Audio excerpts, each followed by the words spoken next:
হাইকোর্টে পৌঁছেছে রামিসা হত্যা মামলার ডেথ রেফারেন্স। 2 কর্মদিবসেই পেপার বুক তৈরি করা হবে বলে আশাবাদী অ্যাটর্নি জেনারেল। হাইকোর্টের বিশেষ বেঞ্চে রোববারই শুনানি শুরুর আবেদন করবে রাষ্ট্রপক্ষ। দেয়া হবে বিশেষ আইনজীবীও। জানানো হয়েছে শুনানিতে কোনো মুলতবি গ্রহণ না করার কথা। রামিসা হত্যায় বিচারিক আদালতের রায়ের মতোই দ্রুত শুরু হয়েছে পরবর্তী আইনি প্রক্রিয়া। মঙ্গলবার ডেথ রেফারেন্স সহ পূর্ণাঙ্গ রায়ের 72 পৃষ্ঠার নথি পৌঁছেছে হাইকোর্টে। মামলাটি অগ্রাধিকার ভিত্তিতে এগিয়ে নিতে চায় রাষ্ট্রপক্ষ। অ্যাটর্নি জেনারেল বলছেন, ডেথ রেফারেন্স ও সংশ্লিষ্ট আপিল দ্রুত নিষ্পত্তির জন্য সব প্রস্তুতি নেওয়া হচ্ছে।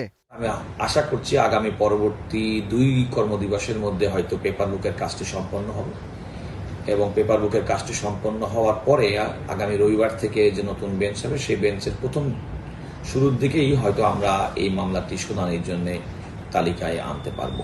রাষ্ট্রের সর্বোচ্চ আইন কর্মকর্তা আরও জানাচ্ছেন, এই মামলার শুনানিতে কোনো মুলতবি নেবে না রাষ্ট্রপক্ষ। দেয়া হচ্ছে বিশেষ আইনজীবীও। আমাদের পক্ষ থেকে সুস্পষ্ট কথা যে আমরা কোনোদিন বিলম্ব ঘটাবো না, আমরা কোনো মুলতবি গ্রহণ করবো না, ইভেন কি একদিনের জন্য না। অর্থাৎ যে মুহূর্তে থেকে মামলাটির শুনানি শুরু হবে সেই মুহূর্ত থেকেই রাষ্ট্র এই মামলাটি শুনানি করবে এবং আমরা ইতিমধ্যেই আগেই জানিয়েছি যে অ্যাটর্নি জেনারেল অফিসের পক্ষ থেকে ডেডিকেটেড লয়ার আমরা সিলেক্ট করেছি। ডেথ রেফারেন্সের শুনানি কত দ্রুত শুরু হয় এবং বিচারিক আদালতের রায়ের মতোই দ্রুত মামলাটি পরবর্তী ধাপ সম্পন্ন হয় কিনা এখন সেটি দেখার অপেক্ষা।